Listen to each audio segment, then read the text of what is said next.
always a good call. NFC football, the team with the best record in the conference by far this year. The Chicago Bears at 13-3, 3 wins better than anyone else against the team that was the best team by far in the conference last year, the Seattle Seahawks. Once upon a time this year, when the Bears rolled out to a 7-0 start, one of the teams they crunched was the Seattle Seahawks. But Chicago, a little different. Seattle, a little better with their big players there. What would happen in the rematch at Soldier Field in Chicago? So here we go as the Chicago Bears had not won a home playoff game since 1990. Seattle was in this predicament a year ago, but they come in with more savvy. How would Rex Grossman play? What kind of leash? He unleashed a juggling catch to Rasheed Davis, and on this opening drive of the game, Grossman and the Bears offense playing with confidence. Yeah, a ball that probably should have been picked. Jordan Babineau had an eye on it, goes right through his hands to the receiver. But Babineau was the hero in the Dallas game. The Thomason right up the middle for a touchdown. Bears right out of the gates, Tom. Touchdown 7-0 Chicago. Matt Hasselbeck spent a lot of time on the injured list with a knee injury this season. Saw the Bears' fury in that first game to Nate Burleson. And, hey, the gutty Seahawks figured, uh-oh, here comes Chicago. They're going to blow them out. Not the case. Game on, 7-7. But Chicago, when Grossman was cooking, he had the big plays, and here he is.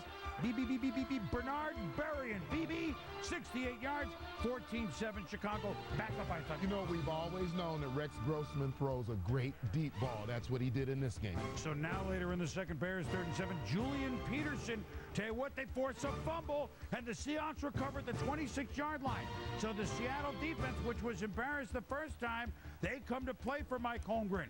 He goes for it on 4th and inches from the 4. Bears. Could they stack him up? No. Last year's MVP, Sean Alexander, ran hard many times on this day, Tom. Touchdown 14-0. Yeah, I thought he had an outstanding day. He ran hard, especially when they got down into the red zone. He fueled the Seattle offense. Now 4th and 1 for Lovie Smith and Rex Grossman. They're down there. And Thomas Jones, who you pointed out, when the blocker gets in untouched, chances are Thomas Jones is going to get untouched. 21-14. So the Bears back up by a touchdown. No field goals in this game. Except then there's one for Josh Brown, 21-17. And Seattle is going to lead for the first time in the game with 5 minutes to go in the third quarter as Jeremy Stevenson involved in a touchdown by Alexander. Well, you know, a problem catching the ball, but look at the block that he throws to spring Alexander into the end zone. So Chicago, which led 3 times by 7, now trails it. And a field goal attempt play blown dead as Robbie Solid Gold kicks it. And this is a rare illegal. It rarely called, but you're trying to induce the offense to get a false start. It's illegal. So Chicago doesn't have the field goal. They still have a chance, but no, it's picked up by Pete Hunter. Remember, he was signed 2 weeks ago off the streets, and he's made a huge contribution. So the penalty, the field goal was never good. It never happened. So Seattle gets the ball, and then punting out of their own end zone, Plaquemire hits it. Devin Hester, who's going to the Pro Bowl, and way. But sometimes that extra moment, you called it too, Tom, the Gunners didn't get down the field. Is there room down the sidelines? The punter, forget about it. Could go all the way, but very early in the return, flag against Chicago. Yeah, watch Ricky Manning right there. The hand in the back is a pretty easy call for the official. He could see it clearly. You negate a touchdown return by Hester. So now Chicago has to go from deeper in their own zone. Same possession, under 5 to go. Robbie Solid Gold had a great season. No, he just squeezes it in from 41 yards. We're tied at 24. 2.5 to go. 3rd and 1 Seattle. And they give it to Sean Alexander, but he is tackled by Lance Briggs. You just love the way he plays, and he's tackled. He's stuffed at the line. Now here is Briggs on 4th down. The snap wasn't, the hand-up wasn't good. 55, Briggs makes the play. Yeah, you see there the snap bobble by Hasselbeck. By the time Alexander gets the ball, the timing of the play is off. Stop, Bears. So the Holmgren's gamble does not pay off, and now Chicago ball in good field position, but they got after Grossman here. Rocky Bernard, big number 99, makes the play. Almost intercepted, but Thomas Jones made a big play right there. Great play by Thomas Jones. And so the gamble, no problem, Holmgren, because they force a punt. And then 3rd and 10, 24 seconds to go. Tank Johnson sacks Hasselbeck, and we're going to overtime, tied at 24. Remember the playoff game in Green Bay? Matt Hasselbeck, please, I don't want to be out there. And so the flip, and the Seahawks win the toss. But they would have to go 3 and out. And the rookie Plaquemar, and watch Big 71, Israel Idonije from Manitoba College in Canada. Good, Boom. And so he forces a shank, Tom, that goes only 18 yards. Otherwise, the Bears would have been pinned. Actually, you get the shank, but the punter realized that the kick was going to be blocked if he kicked it straight up the field. So the Bears take over at their 34 rather than at their 10, and zing to Rasheed Davis, 30 yards, and the hero last week, Jordan Babineau, victimized on the coverage. And now, 49-yarder to win the game in overtime. It's long enough. It's high enough. It's deep enough. Good. It's good. Robbie Gould kicks it from 49 yards out. Lovie Smith and the Bears have won a playoff game for the first time in 12 years. And Mike Holmgren, Seahawks, played so well and so valiantly and so many times could have been out of this game. But they hung around and almost pulled off a big upset, but in the end, it's Chicago that wins it 27-24. We will host the championship game next week against New Orleans, and in overtime, Robbie was solid gold. Oh, definitely. I didn't even watch the end of it. I knew I hit it solid. I hit it right where I wanted it to go, and if by any means it blew outside the uprights, I would have been shocked. I don't know. My heart probably stopped for a second.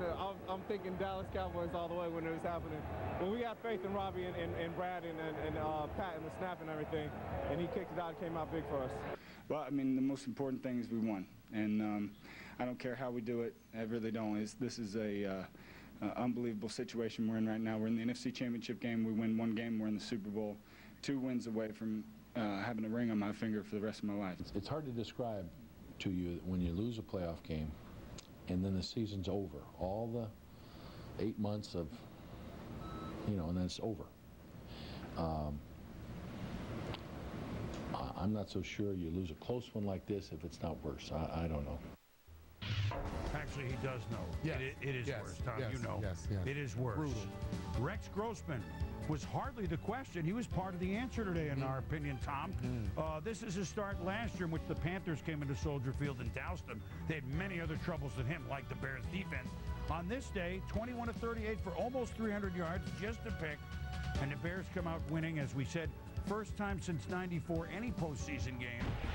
But they win at home for the first time since 1990. So congratulations to Lovie Smith's Bears. Look, Rex, let's start with him. Rex Grossman, impressive. And now you see why Lovie Smith stuck and gave him confidence. Paid off.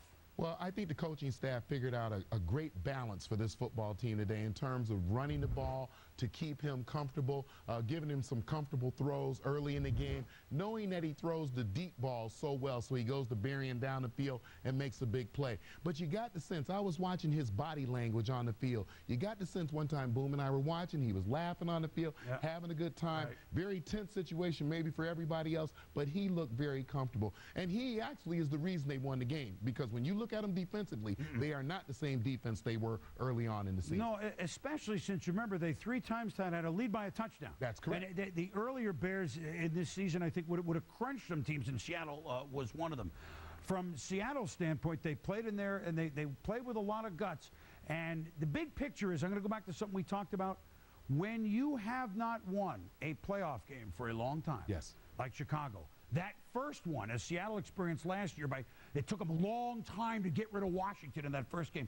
This may be what happened with Chicago. Seattle was outstanding. Alexander was very good. Seattle's front was okay.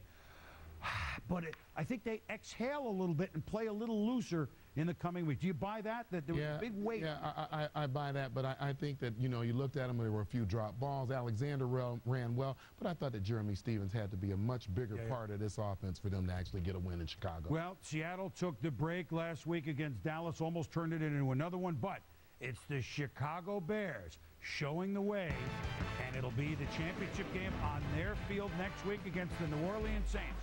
We'll take a look ahead to Championship Sunday when Primetime continues. Inside.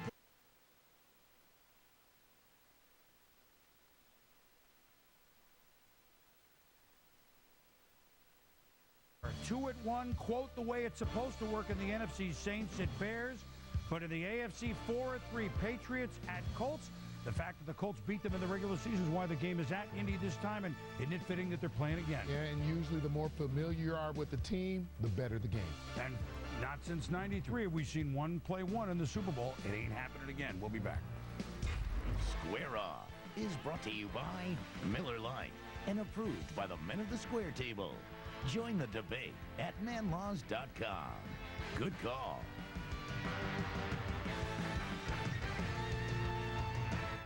NBA Wednesday, Lakers, Spurs, 9 Eastern on ESPN. At the World Beer Cup, over 2,000 beers are judged from 540 breweries in 56 countries. And in 2006, one of those beers won gold for Best American Style Light Lager for the 4th time. In fact, Miller Lite's won more awards at the World Beer Cup than any other light beer. For award-winning taste, there's no debate. Miller Lite, good call. I am Sir Sean of his whiteness. I rock with the gods and feast on redemption. Winter X Games 11. It only happens here. January 25th through the 28th, live on ESPN and ABC.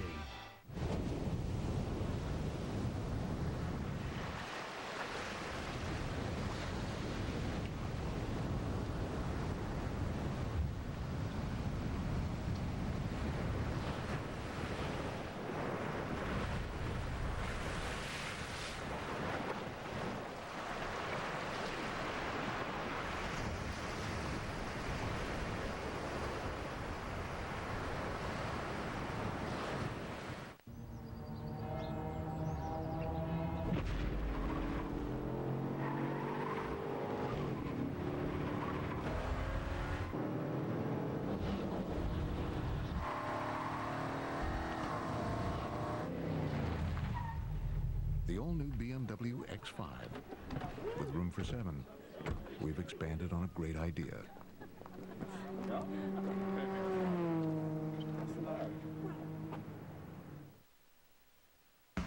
NFL Primetime is presented by Miller Lite and approved by the Men of the Square Table. Good call. Boom, my game ball goes to Rex Grossman. I thought he had a really outstanding day. 21, 38, 282, but played the role of the leader that the Bears needed to advance in the playoffs. And I'm going for an all-pro for New England. Troy Brown, yes, he caught 5 balls, but forcing this fumble of the interception by Marlon McCree allowed the Patriots to live another week in the playoffs. We're down to 4. 4 teams for the right to go to Super Bowl 41. For Tom Jackson, I'm Chris Berman. Thanks for watching NFL Primetime.